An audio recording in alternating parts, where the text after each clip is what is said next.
Dan Davis, PGA Professional here at the Chase Golf Club. Today we're joined with Andy Caldwell, Golf Performance Specialist. Thank you very much for joining me. Hi Dan, you okay? So today we're going to look at how to create more power, so which is going to turn into speed and then club head speed. So if you want to increase your club head speed, these things today are going to really help you. So Andy's just going to talk to you a little bit more about it now.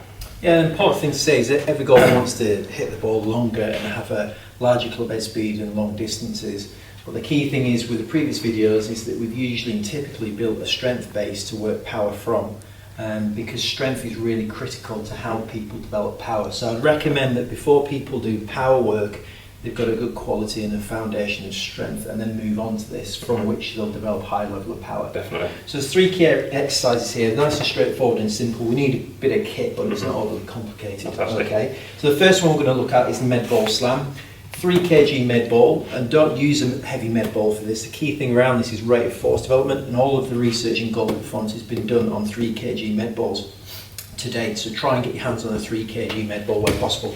The key thing with this exercise is we're developing a rapid rate of force. So Dan's going to come up into a start position on his toes, arms high, and then slam the ball into the ground as hard as he possibly can with good control.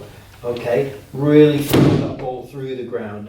And we should be hearing a good sound of impact down into the floor. Good where they're down, up onto the toes and dry into the floor. Good, excellent.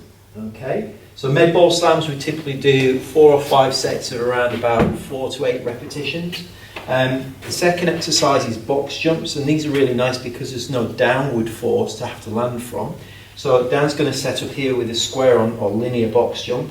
He's going to use his arms with a backward movement and then jump up onto the box. And again, he wants to push through the ground as aggressively as possible here to land up onto the box, not pick the feet up onto the box. So it's drive off the ground, land on the box. And again, it's a nice soft landing. Second part of this box jump would be to add some rotation. So here we're going to use the arms. We're going to load into the trail side. We're going to jump up onto the box using some thoracic rotation. Really good exercise for golfers, obviously, because of the rotational component and the power component as well. And we'll be doing that on both sides, left and right. Okay, well done there, Dan. And then the final exercise is working the side-to-side plane of motion. So this is a Hoppin Chop. So I'm going to get out of the way here, let Dan work. It's a bit tricky. So he's going to start on a single leg, his left leg. He's going to hop to the right, chop the weight across his body, drive back off the ground. So the key thing is get on and off the ground quickly here, on, off, hold, stabilise. You see that's really challenging Dan's balance on the left hand side. Good. So stability, and then power. 2 to 4 kg dumbbell for this exercise. Again, it's not heavy weight, but we're emphasising here rate of force development. Push off the ground as aggressively as possible, keep good posture, and then land with control and stability.